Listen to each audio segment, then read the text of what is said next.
Intro, Scene. Dark storm clouds roll in over an ancient tower.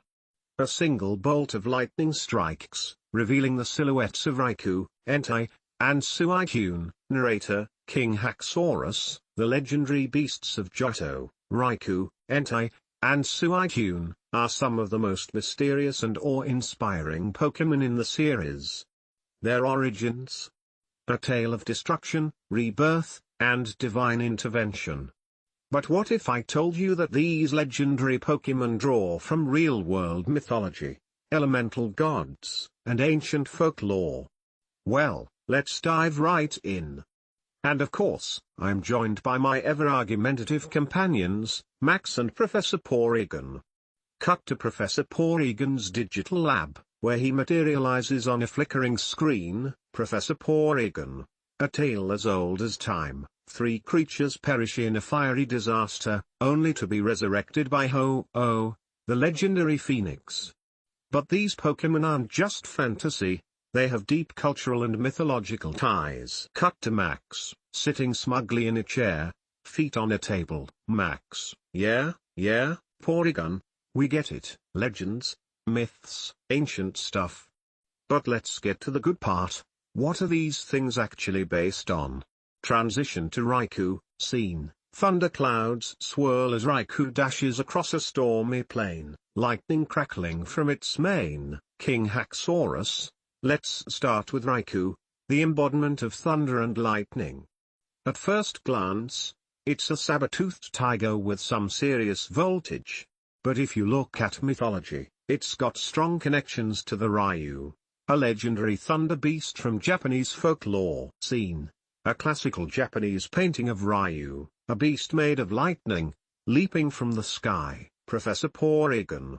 The Raikou is said to be a tiger, wolf, or cat-like beast made entirely of lightning. It was even believed to sleep inside tree trunks, only to awaken and leap through the sky as thunder roared. Sound familiar? Raikou's lightning mane and wild energy are practically identical. Scene. A close-up of Raikou roaring, lightning striking behind it. Max: okay, but also, can we talk about how Raikou is just a walking storm cloud? Look at its back. That thing is literally a thunderhead. And considering how thunder gods across cultures tend to take the form of mighty beasts, Raikou fits right in. Transition to Entei. Scene. A volcanic eruption, with Entei emerging from the flames. King Haxorus. Next up, Entei, the embodiment of fire and volcanoes. This legendary beast is straight-up divine, drawing inspiration from lion deities and fire spirits. Scene. A depiction of the Chinese guardian lion, also known as a food dog, standing before a temple. Professor Porygon. One major inspiration could be the Chinese guardian lion, creatures that symbolized power, protection, and divine authority. In many myths, these lions could breathe fire and were often associated with keeping sacred places safe, just like Entei's connection to burning towers and legendary battles. Scene. A volcanic island from Polynesian mythology, where the fire goddess Pel is said to reside. Max: but hold up, there's also some sick ties to volcanic fire gods, like Pel, the Hawaiian goddess of lava and eruptions. Every time Entei roars, a new volcano is born. That's literally god-tier destruction. This dude isn't just strong, he's a walking natural disaster. Transition to Suicune. Scene. A serene lake, rippling under Suicune's graceful steps as mist rises. King Haxorus. And finally, we have Suicune, the legendary North Wind, a Pokémon of purity, water, and rebirth. And you know what? Its origins might just be the most majestic of them all. Scene. A depiction of the Kailin, an elegant Chinese mythological creature that walks on water. Professor Porygon. Suicune bears a striking resemblance to the Kailin, a legendary beast from Chinese mythology. This creature was said to walk on water without disturbing it, just like how Suicune purifies polluted lakes.